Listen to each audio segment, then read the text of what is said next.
Comienza Católicos en la Vida Pública.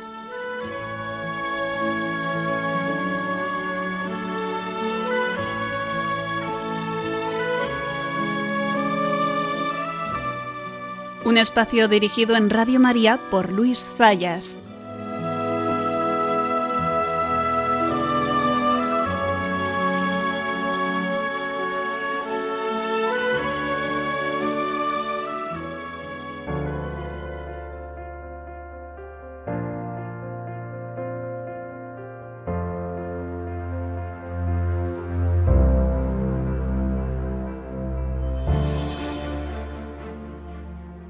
Este pasado día 6, jueves de la semana pasada, celebrábamos una fiesta litúrgica que yo creo que es muy importante que los católicos tengamos siempre presente en nuestra memoria, en especial los católicos españoles. Celebrábamos la fiesta litúrgica de los mártires españoles de la persecución del siglo XX. Como todos ustedes saben, durante los años 30, realmente es una persecución que empieza en el año 34 y que luego se recrudecerá de forma muy importante en los primeros meses de la guerra, 1936, sobre todo el segundo semestre del año, desde el alzamiento hasta diciembre del 36, habrá una persecución brutal. Y cuando decimos brutal es porque la persecución que sufrió la Iglesia Católica en España durante ese periodo de la Guerra Civil, ese inicio de la Guerra Civil, es la más cruenta que se ha producido, la más intensa que ha sufrido la Iglesia a lo largo de toda su historia. Durante la Guerra Civil hubo más mártires que todos los que provocaron las persecuciones de los emperadores romanos. Hay que decir que si bien la intensidad de esa persecución descendió a partir del año 37, esa persecución a los católicos no finalizó hasta el final de la guerra, porque el obispo Polanco, ¿no?, fue martirizado y asesinado prácticamente al final de la guerra, por abril, cuando ya los milicianos estaban huyendo en buena medida a Francia por la frontera de Gerona. Todos estos datos los pueden encontrar en multitud de libros que se han escrito sobre los mártires, pero creo que una persona de referencia para conocer la realidad de los mártires es Jorge López Teulón, sacerdote de la archidiócesis de Toledo, que ha dedicado y que está dedicando buena parte de su vida a recuperar la memoria de todos esos mártires. Recientemente le escuchaba en un programa de YouTube, La Sacristía Lavandé, donde le explicaba cómo ahora mismo hay 2.000 mártires reconocidos por la Iglesia, hay otros 2.000 que están en proceso en Roma y creo que se habla de otros 4.000 en procesos todavía en fase diocesana. Él daba la idea de que hay unos 10.000 asesinados durante la Guerra Civil que estarían de una manera u otra en procesos de beatificación. Por tanto, creo que solo esa cifra nos da a entender lo brutal de esa persecución. Como explicaba también él, y yo creo que es un elemento a tener en cuenta, en buena medida algunas de esas personas que fueron perseguidas, como a veces se mezclaban también motivos políticos, estar afiliado a un partido de derechas o demás, pues de alguna manera en ocasiones por prudencia pues se ha decidido no incorporarlo o no en los procesos de beatificación, pero lo que yo lo entendía el otro día es que realmente la persecución, si ampliáramos esas personas que también podían haber sido por motivos políticos, fue realmente brutal. ¿Y por qué es una fecha que creo, o una memoria que nosotros tenemos que mantener viva?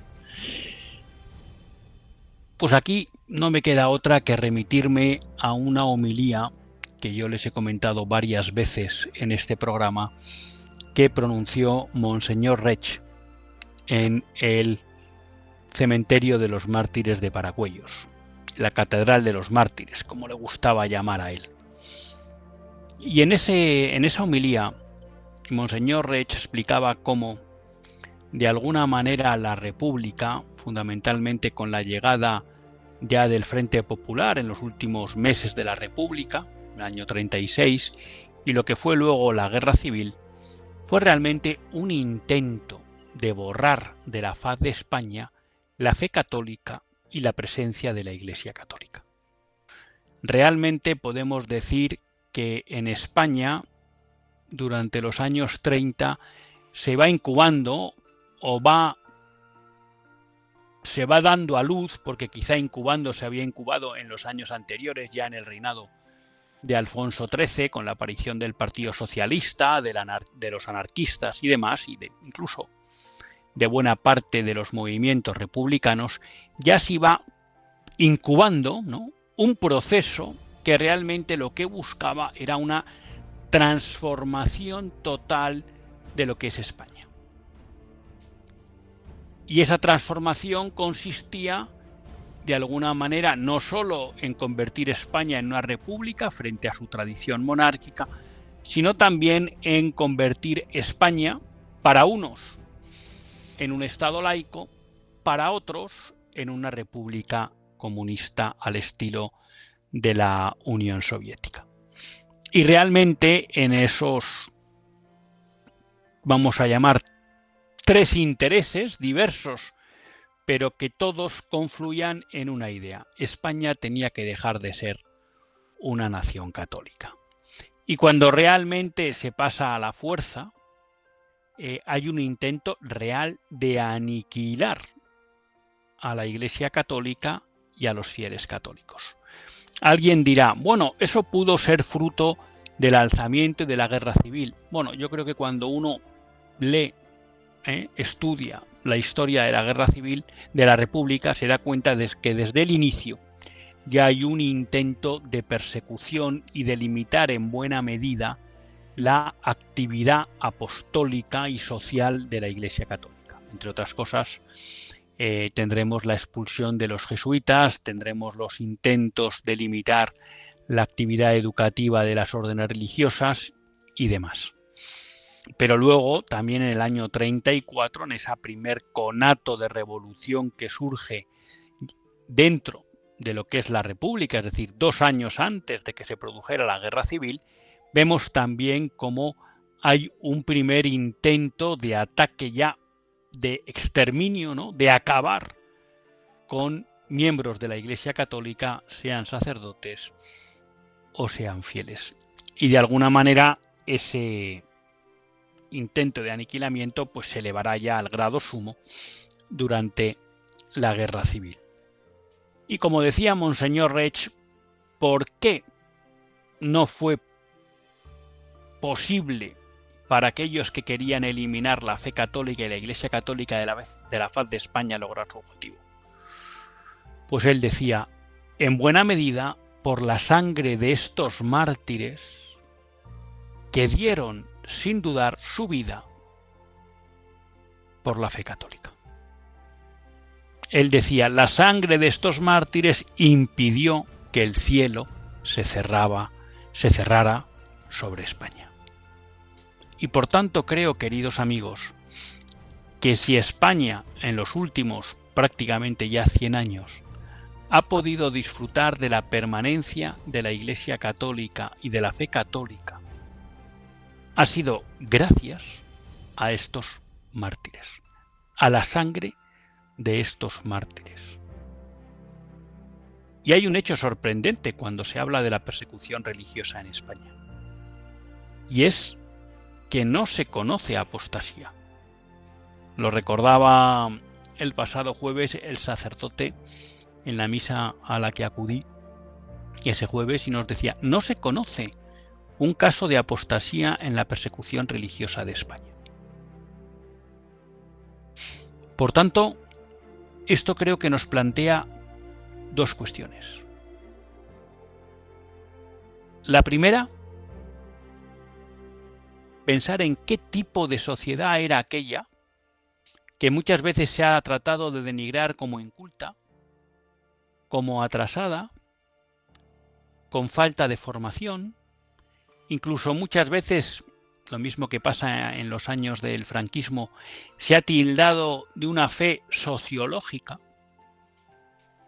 Pero la realidad es que esa España de los años 30 no solo fue rica en mártires, no solo fue rica en personas que no dudaron en entregar su vida antes que renegar de su fe católica. Son muchos los ejemplos que se cuentan de católicos a los que se les ofrece que escupan un crucifijo y que salvarán la vida, que blasfemen y salvarán la vida, que renieguen de su fe católica y salvarán la vida. Y no lo hicieron. ¿De qué pasta estaban hechos esos católicos? ¿Cómo era esa sociedad que era capaz de generar esos ejemplos de fortaleza y entrega, de vivencia radical de la fe? Porque seguramente muchos de esos mártires a lo mejor no eran unos grandes practicantes o unos, vamos a decir, cristianos ejemplares en su día a día, porque todos somos pecadores. Pero la realidad es que en el momento de elegir entre Cristo y su vida, no dudaron en elegir a Cristo. Y para eso, además de la gracia, nos demuestra que había una pasta especial. Que esa sociedad que tendemos a mirar como atrasada, como antigua, creyéndonos una cierta superioridad, la realidad es que nos demostró que era una sociedad que era capaz de generar mártires. Por tanto, era una sociedad que sabía transmitir el verdadero sentido y fin de nuestra vida.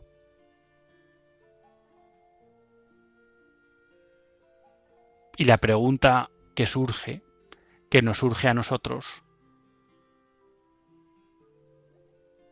es si esta sociedad hoy es capaz de formar mártires. Ni lo niego ni lo afirmo, simplemente me lo pregunto. ¿Somos capaces de formar en ese amor tan fuerte a la fe que no nos haga dudar que entre vida y fe hay que elegir la fe? Ahí queda la pregunta. La segunda reflexión que a mí me surgía cuando uno mira atrás y ve el ejemplo de sus mártires es la responsabilidad. Ellos con su sangre permitieron que la fe católica y la Iglesia católica perviviera en España. Nos han dejado un legado en buena medida ganado o legado a costa de su sangre.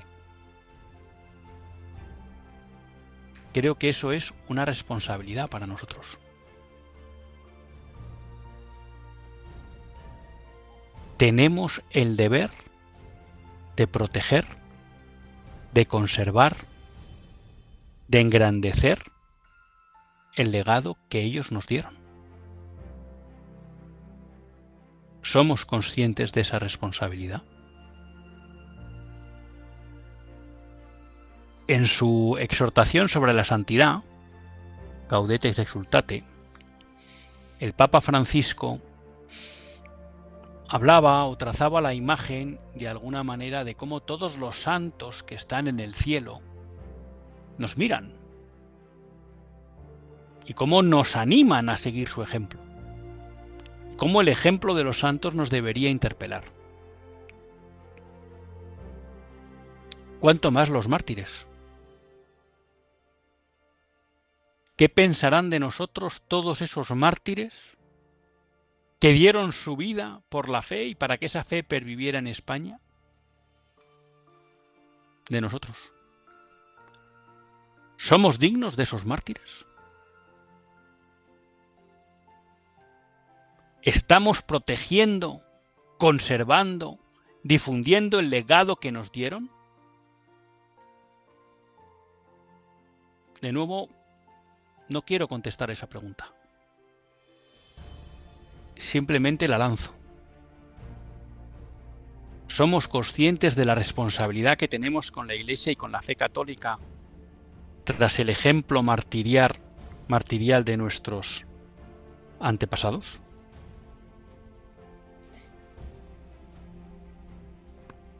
La fiesta litúrgica de la persecución religiosa en España en el siglo XX nos recuerda, de nuevo, como casi todas las fiestas litúrgicas, cuál debe ser el elemento central de nuestra vida y a qué debemos entregar sin duda nuestra vida.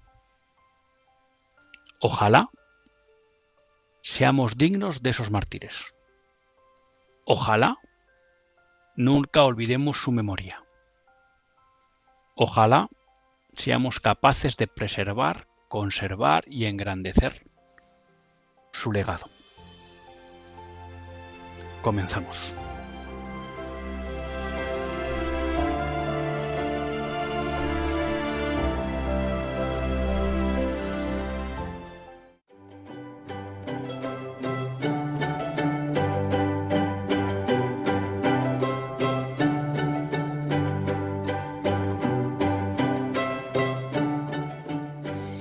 Buenas tardes, queridos amigos de Radio María.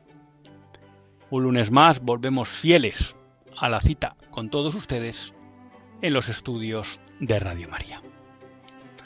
Un lunes más para hacer este programa, Católicos en la Vida Pública. Un programa que, como todos ustedes saben, quiere ser una reflexión pausada sobre la actualidad nacional e internacional. Una reflexión que tratamos de hacer siempre desde la óptica del magisterio de la Iglesia y su doctrina social. Una Iglesia que no nos cansaremos de repetir, que es madre y maestra. Y un lunes más tienen la suerte de compartir esta hora de radio con todos ustedes Luis Zayas, que es quien les habla. Un lunes, pues que de alguna manera empezábamos bajo el paraguas, bajo el recuerdo de la fiesta litúrgica de los mártires. Para mí hay dos acontecimientos, les hablo de Madrid, que me ayudan mucho a vivir esta memoria de los mártires y de alguna manera a tratar de mantener viva lo que yo creo que es esta responsabilidad que nos legaron y que nos transmitieron. Una, y se lo comenté el otro día, es la misa que se celebra todos los 1 de noviembre en el cementerio de los mártires de Aravaca. Junto al cementerio de Aravaca hay un cementerio de los mártires porque en lo que era la tapia del cementerio, vamos a llamar religioso, pues ahí se hicieron una serie de fosas y se fusilaron a más de 800 personas. En ese cementerio, si no recuerdo mal, ya están reconocidos 31 beatos. Y así como figuras insignes de las personas que están ahí, que fueron ahí asesinadas, está Ramiro de Maeztu.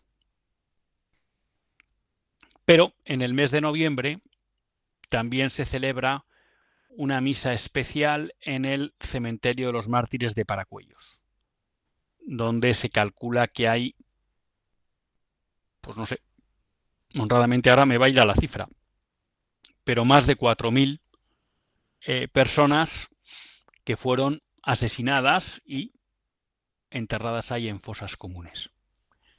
Ahí también hay un buen número de beatos, de mártires ya reconocidos por la Iglesia. De hecho, normalmente cuando se celebra esta misa, que creo que este año es el 30 de noviembre, suelen acudir una representación de varias órdenes religiosas que tienen miembros beatificados y que fueron asesinados en Paracuellos y que están ahí enterrados. Son 2 momentos del año que de alguna manera, vamos a decir así, me vuelven a esa homilía que siempre les he comentado de Monseñor Reig, que me impactó, y que por tanto me hacen recordar no solo la grandeza del comportamiento de estos mártires, sino también, bueno, la responsabilidad que tenemos como católicos españoles de ser dignos de estos predecesores nuestros. Y no es fácil ser digno de un mártir, ¿no? Le escuchaba una vez a una persona que había estudiado teología, yo no lo conocía, que inicialmente la Iglesia solo elevaba los altares o solo reconocía la santidad de aquellos que habían pasado por el martirio. De alguna manera la Iglesia como que se resistía, ¿no?, a declarar santo a alguien que no había pasado por el martirio, ¿no? Parecía un poco, de hecho, en el canon, bueno, pues en el canon romano se citan a los primeros mártires cristianos, ¿no? Es verdad que ahora, pues desgraciadamente, muchas veces en la mayoría de las misas no escuchamos el canon romano, pero cuando alguna vez escuchan el canon romano,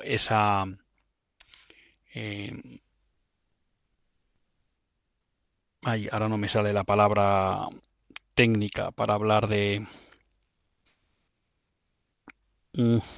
bueno, las oraciones que hay después del ofertorio, previa a la consagración y posteriormente a la consagración. No me sale ahora la palabra técnica. Bueno, pues no se suele utilizar el canon, pero cuando ustedes oyen una que es un poco muy larga y que se citan varios nombres y tal, bueno, ese es el canon romano. Y en el canon romano los nombres que se citan son nombres de mártires. Para la Iglesia el sumum eran los mártires y le parecía como un poco contradictorio poner otro tipo de vidas al mismo nivel que los mártires, ¿no? Esta persona nos explicaba cómo, bueno, pues ya una vez que van acabando las persecuciones, pues de alguna manera la Iglesia entiende, ¿no?, que también hay personas que alcanzan esas virtudes heroicas y que por tanto también merecen ser puestas o es bueno ponerlas como ejemplo de vida para los fieles, ¿no? Pero que poco lo que explicaba es que al principio la Iglesia entendía que parecía difícil hablar de santidad, ¿no?, si nos había pasado por el martirio, ¿no? O sea, realmente el martirio es algo, me atrevo a decir, consustancial a la vida de la Iglesia, ¿no? De alguna manera, no sé si teológicamente es correcto lo que voy a decir, pero podemos decir que el primer mártir de la Iglesia es nuestro propio Señor Jesucristo, que es condenado a muerte por predicar el Evangelio, concretamente por decir que Él es el Hijo de Dios. Claro, si el Maestro ha sido martirizado, bueno, pues de alguna manera Él ya nos puso en aviso de lo que sería la vida de los cristianos. Bueno, de hecho, bueno, ya perdonen porque a veces, bueno, pues cuento estas cosas en esa misma conferencia, no, que yo, pues la verdad que nunca lo había identificado, ¿no? En las letanías, cuando dice Reina de los Mártires y Reina de los Confesores de la Fe, ¿no? Los mártires eran aquellos que efectivamente habían dado su vida por la fe. Los confesores de la fe eran aquellos que habían sido sometidos a tormentos y que no habían renegado de su fe, pero que por las circunstancias que fuera no se les había asesinado, no se había acabado con su vida, ¿no? Entonces esta persona explicaba, bueno, que Reina de los Mártires, obviamente, pues, y Reina de los Confesores de la Fe, que los confesores de la fe eran estas personas que no habían renegado de la fe a pesar de haber sido torturados y haber sufrido tormentos, aunque no habían acabado con su vida. Quiero decir que el martirio es algo que había estado siempre presente o muy presente en los inicios de la vida de la Iglesia. Hoy en día el martirio también está muy presente.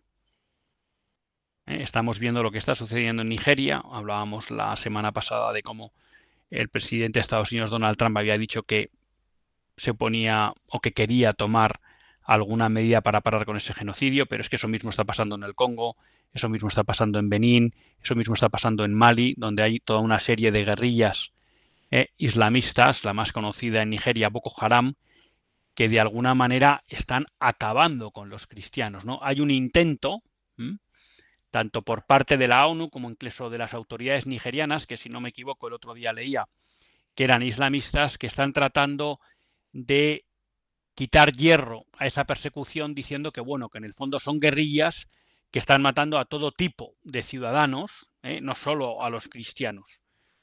Y es posible que eso se esté dando, porque estas guerrillas muchas veces, pues, en su afán de controlar el poder, pues acaban con quien sea. Pero la realidad es que conocemos cómo ha habido ataques en fechas señaladamente cristianas, en celebraciones litúrgicas, es decir, que había un intento de acabar con los cristianos, al margen de otras intenciones políticas que puedan tener esas guerrillas, ¿no? Pero quiero decir que hoy la Iglesia sigue teniendo, vamos a decir así, un brazo doliente que está siendo perseguido y que está siendo perseguido de una manera cruenta, ¿no? Y creo que de eso tenemos que ser conscientes porque nuestras oraciones son fundamentales para sostener en la fe a todos esos católicos. Recientemente también estamos viendo cómo en Siria se ha abierto una gran persecución por el nuevo gobierno contra los cristianos, que ya está siendo denunciada por muchos obispos y autoridades de las diferentes confesiones cristianas. Y bueno, pues hay quienes hablan de un intento por parte del Islam de eliminar la presencia cristiana en todos esos territorios, pues de Mesopotamia, de Nínive, pues hablamos del Líbano, hablamos de Siria, incluso de Irán, hablamos de Irak, donde realmente los cristianos están antes que el Islam. El Islam llega allí en el siglo VII, en el siglo VIII,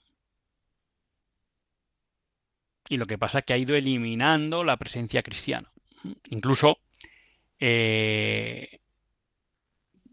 no me sale bien el nombre, Rashid Salam, que es un cristiano caldeo que vive en España y que da muchas conferencias sobre el Islam,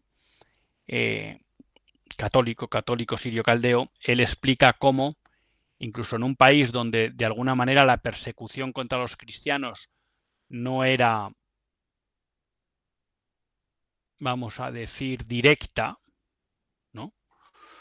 Como en Irak, él dice cómo él fue perseguido,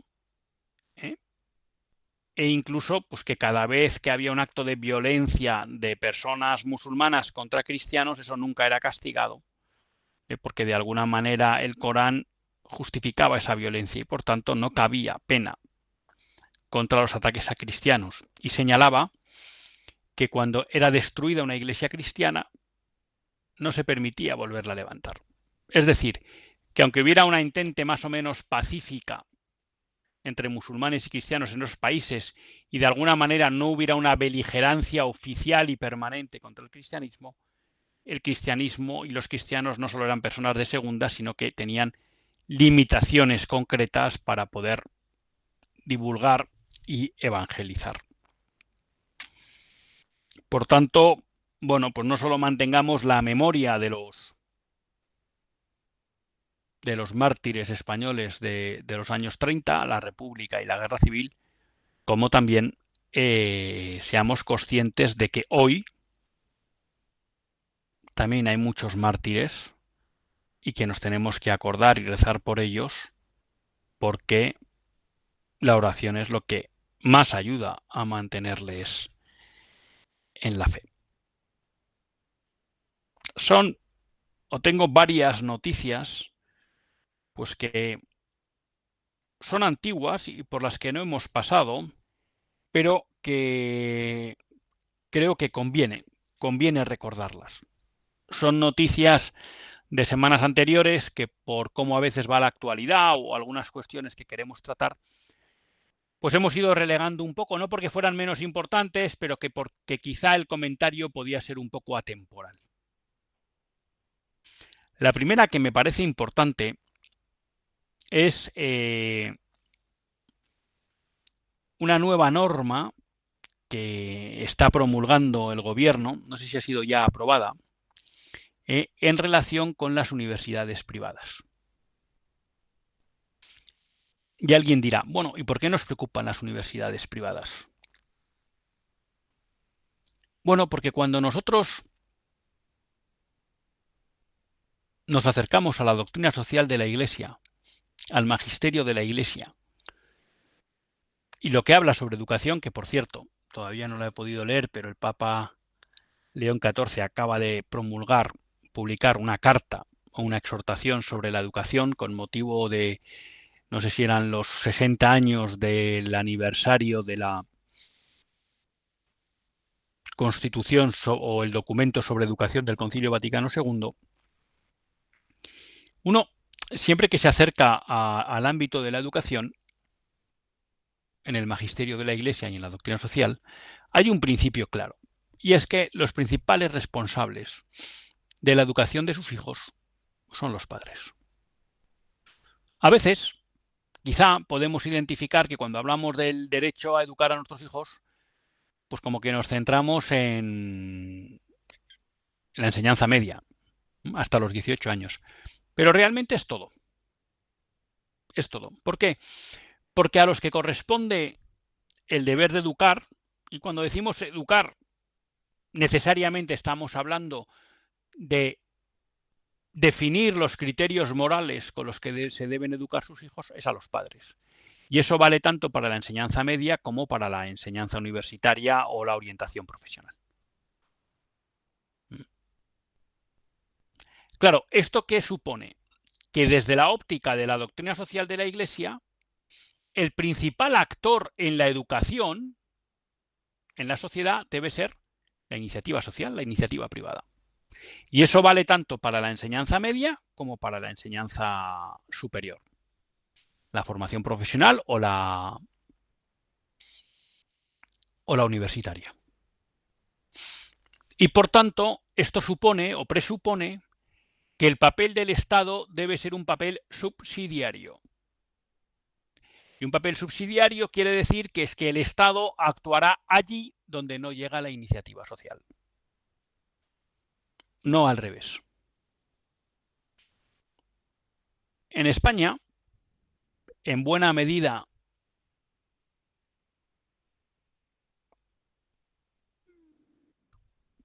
no sabría explicar bien el proceso de esto, pero no cabe duda que también fruto del periodo franquista hay una gran presencia de la educación pública en el sector educativo, tanto de la enseñanza media como de la enseñanza superior. De hecho, y creo que no me falla la memoria, no hay ley de universidades privadas hasta el gobierno de Aznar. Y si bien antes existían universidades privadas, lo eran de algún modo estando asociadas, ¿no?, o vinculadas a una universidad pública. Por ejemplo, los estudiantes de la Universidad de Deusto, de Bilbao, donde yo nací y estudié, en los años del franquismo, iban a Valladolid a hacer una especie de reválida o los exámenes, donde de alguna manera, digamos que la universidad pública daba el plácet a esos estudios que se habían hecho en la universidad privada de Deusto. Yo en su momento, cuando acabé la carrera, estudiaba también en Deusto, pues teníamos que hacer una especie de examen de licenciatura, que venían profesores de la pública a examinarnos y como a dar validez a ese título que habíamos recibido, ¿no? Durante muchos años también, pues los títulos de ICADE o ICAI no tenían un reconocimiento oficial. Bueno, se pasaba como una especie de reválida.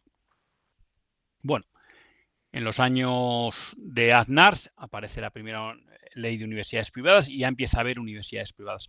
Cuando nos vamos al ámbito de la enseñanza media, pues pasa lo mismo.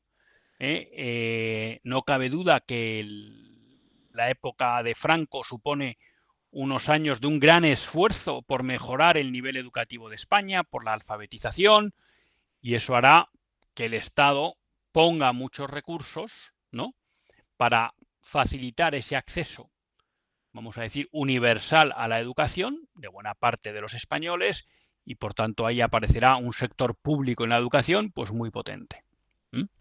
Y de alguna manera, pues en eso, digamos que cuando empieza la transición somos deudores de toda esa gran presencia pública del Estado en el ámbito educativo. ¿Qué sucede?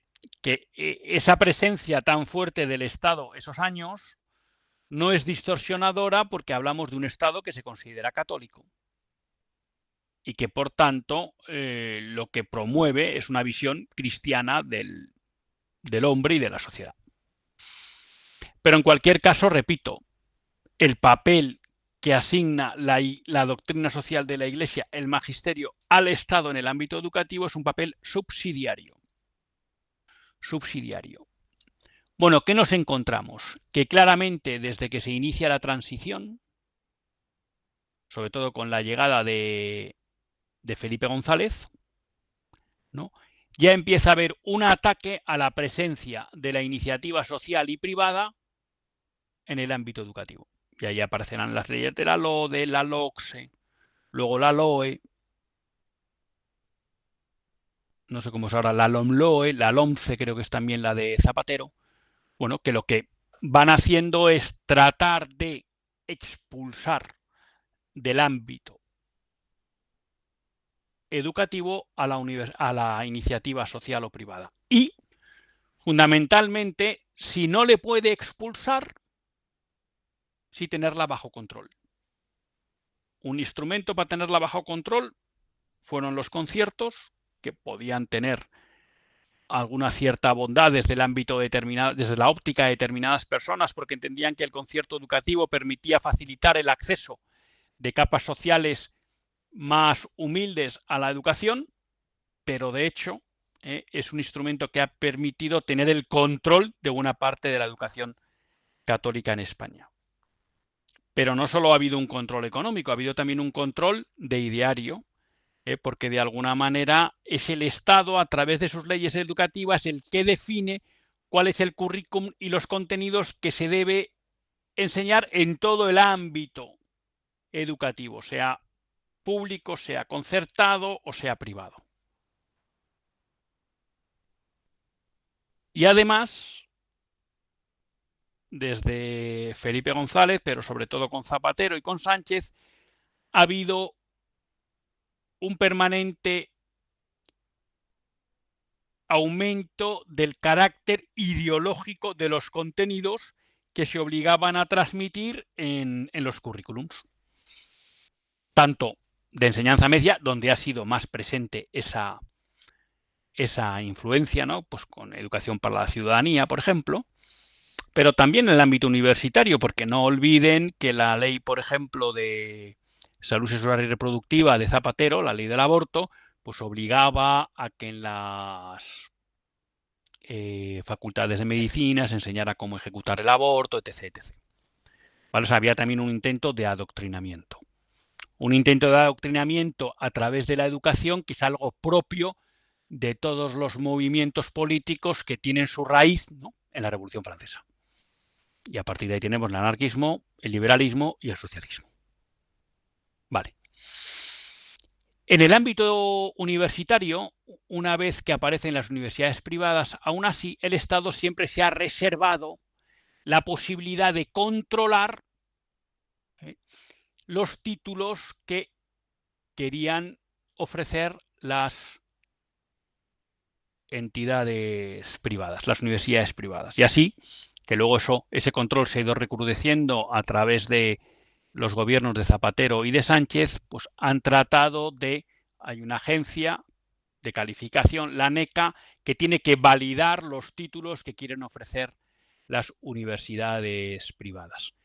Y los valida viendo el contenido de esos currículums. Y por tanto, desde un punto de vista ideológico, ANECA puede desechar grados porque no les gusta su orientación, vamos a decir, ideológica. Lo cual supone una intromisión ilegítima del Estado en la actividad educativa de las universidades privadas. Pero lo que se busca es una especie de control de qué conocimientos se transmiten a través de la enseñanza media o de la universidad. Bueno, ese intento de control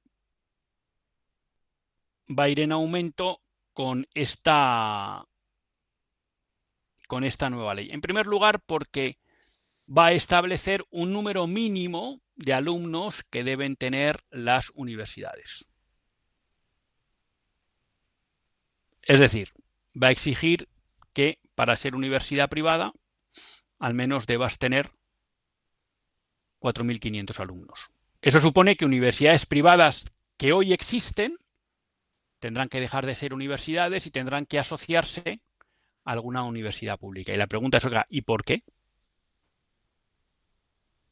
¿Cuál es la razón para que usted impida a una universidad que pretenda ser una universidad pequeña, que pueda dar una formación de calidad y que se va a centrar en determinadas materias y por tanto nunca va a tener un gran número de alumnos? De nuevo les exige que tienen que ofrecer al menos 10 títulos oficiales de grado, 6 de máster y 3 programas de doctorado, en al menos 3 de las 5 ramas de conocimiento: artes y humanidades, ciencias, ciencias de la salud, ciencias sociales y jurídicas, ingeniería y arquitectura. De nuevo, ¿por qué? ¿Por qué usted me tiene que decir que al menos tengo que dar 10 grados? ¿Por qué no puedo decidir yo ser una universidad que se quiere centrar, por ejemplo, solo en el mundo de los negocios? ¿O en el mundo de la ingeniería industrial? ¿O en el mundo del derecho y las ciencias económicas? ¿Por qué tengo que al menos ofrecer 6 grados? 10 grados y luego 6 másteres. Quiero decir, esto no es más que un intento de constreñir la libertad educativa en España.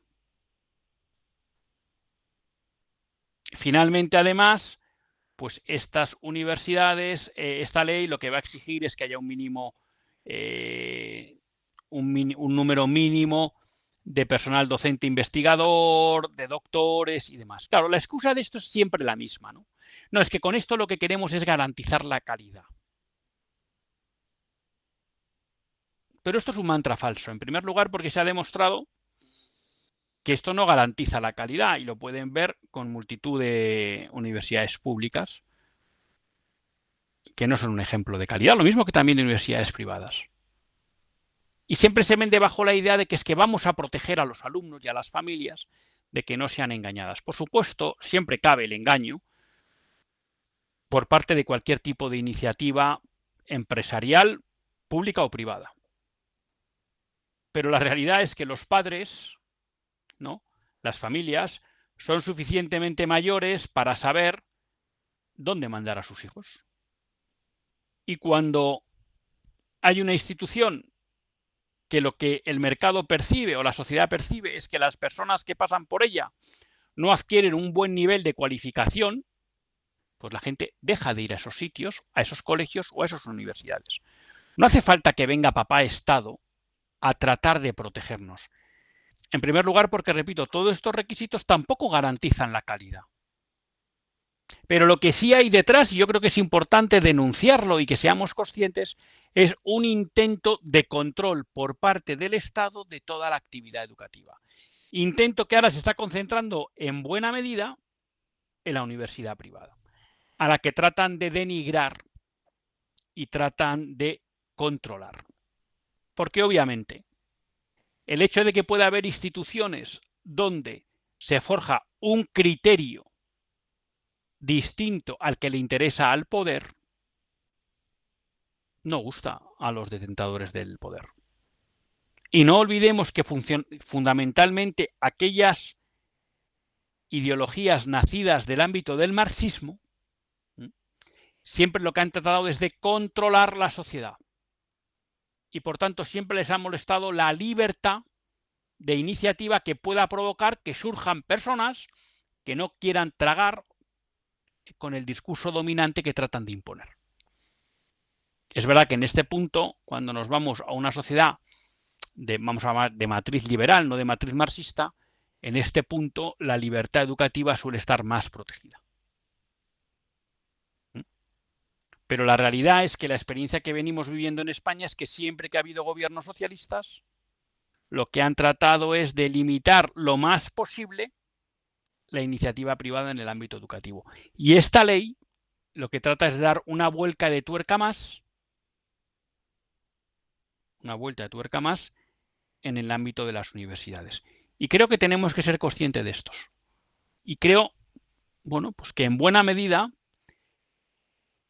es necesario movilizarse para impedirlo, porque todo esto va en detrimento de nuestra libertad como padres a la hora de elegir la educación que queremos para nuestros hijos. Porque no se olviden también, la formación, vamos a llamar, de carácter profesional, también implica criterios morales. Y por tanto, si no hay libertad para que puedan existir instituciones donde las enseñanzas médicas, jurídicas, sociales, económicas se impartan desde una óptica cristiana, porque están sometidas a un férreo control de un Estado que hoy abjura del cristianismo,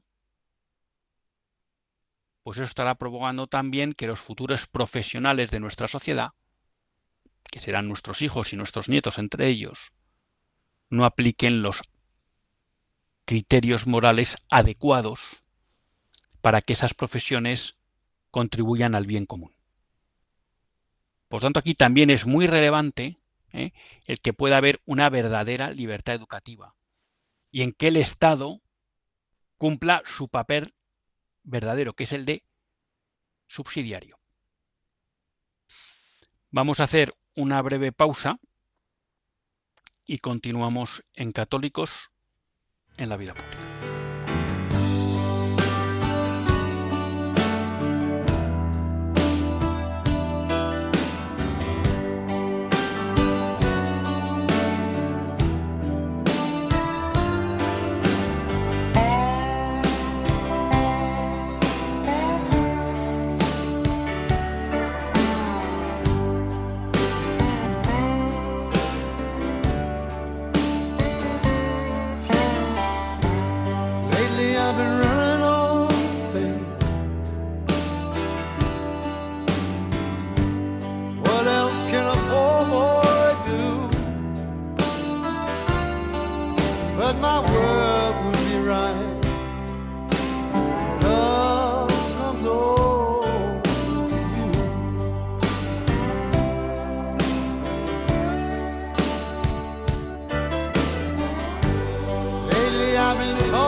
Pues después de esta breve pausa musical, la verdad que no nos queda tiempo para mucho. Me he despistado con los tiempos y me he ido más allá porque les reconozco que esta cuestión de la educación es una cuestión que me preocupa y donde creo que en buena medida el conjunto de la sociedad y en especial los católicos hemos olvidado, ¿no?, el papel que le corresponde al Estado y el que le corresponde a la iniciativa social.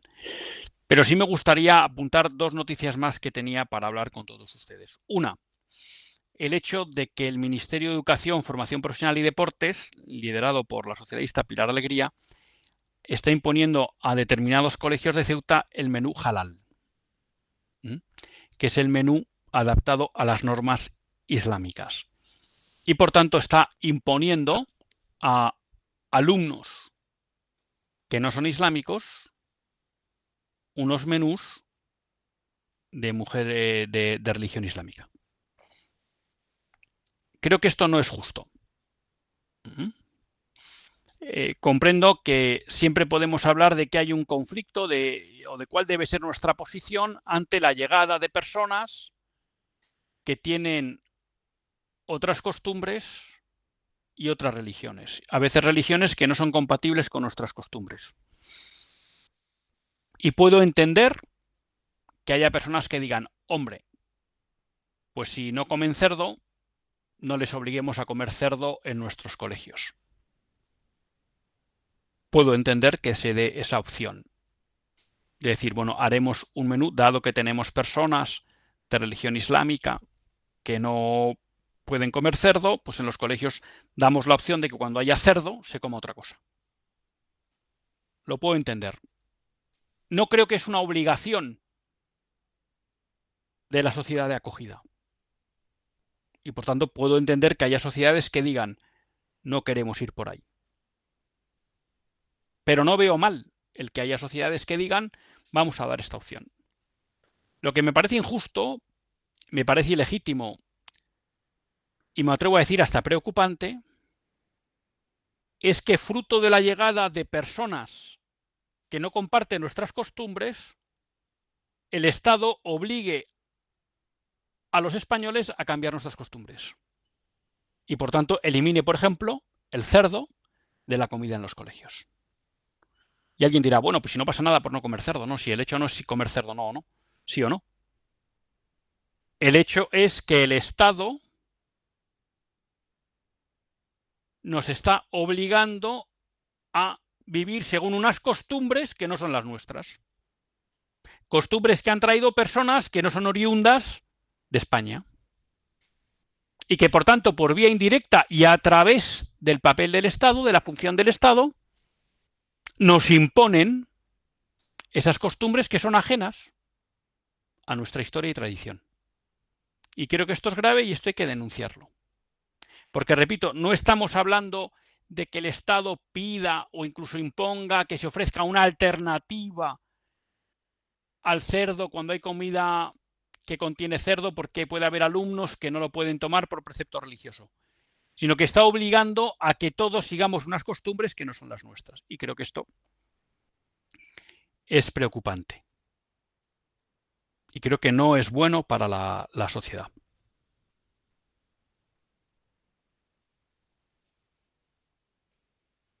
La otra cuestión, y creo que es importante entender, es un artículo de Jorge Soleil en el que nos señala cómo en Estados Unidos está cayendo la identificación de las personas jóvenes como transexuales. Y cómo tras unos años en los que había crecido de una manera muy importante la identificación de personas que se consideraban transexuales, incluso con un fenómeno sorprendente porque la transexualidad normalmente había estado ligada al varón y ahora se había producido un incremento muy fuerte de las mujeres que sobre todo jóvenes que se identificaban como transexuales, lo que había dado lugar a hablar de la disforia de género de aparición rápida, y que, como bien explicaba Abigail Silver en su libro Un daño irreversible, en buena medida se había demostrado que esa disforia de género, como habían denunciado y están denunciando muchos psiquiatras, incluso en España, no era tanto una cuestión médica como una cuestión social, de entorno social y de influencia social. Bueno, pues él señalaba cómo en Estados Unidos, en los últimos años, fundamentalmente desde la llegada de Donald Trump, se estaba produciendo una caída radical de esta identificación. ¿Por qué? Porque en buena medida, ¿no?,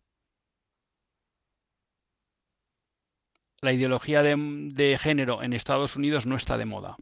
¿Por qué? Por todo el movimiento MAGA, hacer América grande de nuevo, y la llegada de Donald Trump, que están poniendo en solfa esa ideología. Y claro, el hecho de que socialmente empieza a haber un debate que pone en cuestión la ideología de género hace que la presión social no sea tan fuerte y caiga radicalmente esa identificación de jóvenes con la transexualidad. Y esto que nos enseña la importancia de estar presentes en el debate público. Y cuando aquí hablo de debate público no hablo de los medios de comunicación, sino simplemente en nuestros entornos, dar testimonio de lo que es la verdad sobre el hombre. Y como siempre nos enseñaba Rottrecher, a no mentir, a no asumir por miedo o dar la imagen de que acatamos discursos del pensamiento políticamente dominante, porque eso luego provoca que otras personas acaben cayendo en las falsedades y mentiras de estas ideologías modernas.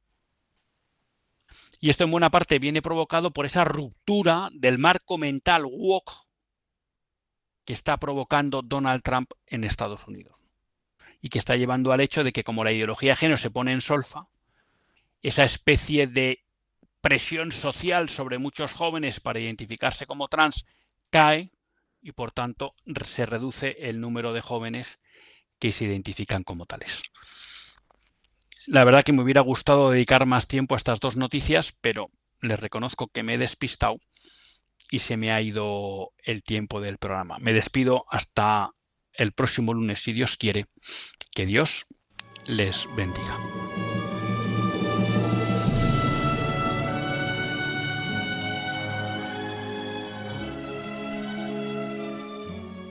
Así concluye Católicos en la Vida Pública, un programa que dirige Luis Zayas.